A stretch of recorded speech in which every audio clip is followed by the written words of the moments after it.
एक छोटे से गांव में एक स्कूल था जहां एक बहुत ही ईमानदार और सख्त सरकारी शिक्षक मास्टर श्यामलाल पढ़ाया करते थे। उनकी शिक्षा के प्रति समर्पण और सख्त नियमों से सभी छात्र उनसे डरते थे। लेकिन उनके बारे में एक और पक्ष था जिसे कोई नहीं जानता था।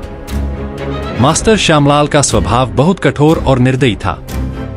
उन्होंने कभी किसी के प्रति दया नहीं दिखाई, न अपने परिवार के प्रति और न ही अपने छात्रों के प्रति। एक दिन मास्टर श्यामलाल के घर में एक घटना घटी। एक रात उनका परिवार दूसरे गांव गया हुआ था और श्यामलाल घर में अकेले रह गए थे। उसी रात एक भयंकर तूफान आया, बिजली चमकी और घर में एक भयावह सन्नाटा छा गया। खाली घर में तूफान के बीच श्यामलाल ने एक अजीब सी आवाज सुनी। जब उन्होंने दरवाजा खोला तो एक भूतिया आकृति उनकी ओर बढ़ने लगी और श्यामलाल की चीख उनके गले में ही अटक गई। अगली सुबह जब उनके पड़ोसी आए तो उन्होंने मास्टर श्यामलाल का शव जमीन पर पड़ा हुआ पाया। न तो कोई निशान था, न कोई चोट, बस उनकी आंखें चौड़ी थीं और मुंह खुला हुआ था, जैसे उन्होंने कुछ बहुत ही भयानक देखा हो।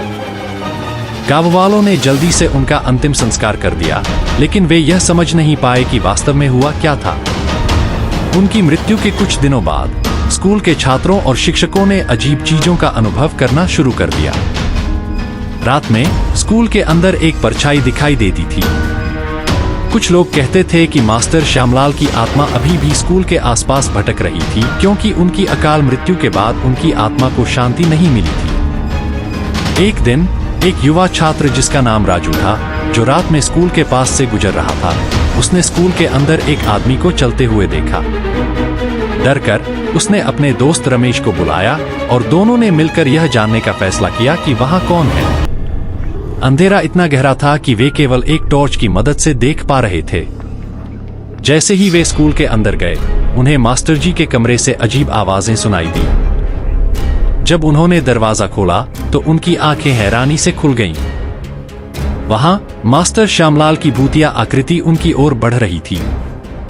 उनकी आंखें लाल रंग में चमक रही थीं और जैसे ही लड़के भागने की कोशिश करने लगे, कुछ ने उनके हाथ पकड़ने की कोशिश की। किसी तरह राजू भाग निकला, लेकिन रमेश ज्यादा दूर नहीं भाग सका और उसे सांस लेने में दिक्कत होने लगी। अगले दिन रमेश को अस्पताल में भर्ती कराया गया, लेकिन उसने कभी किसी को नहीं बताया कि उस रात वास्तव में क्या हुआ था। उसने बस एक बात कही जो सभी को एक संकेत दे गई, मास्टर जी अभी भी स्कूल में हैं। इस घटना के बाद पूरे गांव में डर का माहौल छा गया। गांव के बुजुर्गों ने कहा कि मास्टर श्यामलाल की आत्मा को शांति दिलाना जरूरी है, वरना वह हर रात किसी की जान लेने की कोशिश करेगा। गांव के पुजारी को बुलाया गया और स्कूल में एक भव्य पूजा का आयोजन किया गया, लेकिन पुजारी ने सभी को चेतावनी दी कि यह आसान नहीं होगा। पूजा शुरू हुई और रात को जैसे ही पुजारी ने मंत्रों का जाप करना शुरू किया, अचानक हवाएं तेजी से बहने लगी। स्कूल के दरवाजे और खिड़कियां जोर से हिलने लगे। मंत्रों की ध्वनि के साथ स्कूल के अंदर एक भयानक चीख गूंजने लगी। सभी ने देखा कि एक परछाई स्कूल के आंगन में उड़ रही थी, जैसे वह चीख रही हो, मुझे यहाँ से मत भगाओ। पुजारी ने पूरी ताकत से मंत्रों पर ध्यान केंद्रित किया और घंटों की कठिनाई के बाद उन्होंने मास्टर श्यामलाल की आत्मा को शांत किया। जब सुबह हुई तो स्कूल में एक अजीब सी शांति छा गई। पुजारी ने सभी को बताया कि अब श्यामलाल की आत्मा को शांति मिल गई है और वह अब किसी को परेशान नहीं करेगी। लेकिन गांव वालों का डर कभी दूर नहीं हुआ। कहानियों में कहा जाता है कि अगर कोई रात में स्कूल के पास से गुजरता है तो कभी कभी मास्टर श्यामलाल की भूतिया परछाई अभी भी दिखाई देती है, जैसे कि वह अभी भी अपने अधूरे सपने को पूरा करने की कोशिश कर रहा हो। कहानी का आतंक और रहस्य बना हुआ है, क्या आत्मा को सच में शांति मिली या वह अब भी भटक रही है? गांव वाले अब अंधेरा होने के बाद स्कूल के पास से गुजरने से बचते हैं। रोजाना हॉरर स्टोरी सुनने के लिए हमारे चैनल भूतों की चर्चा को सब्सक्राइब करें।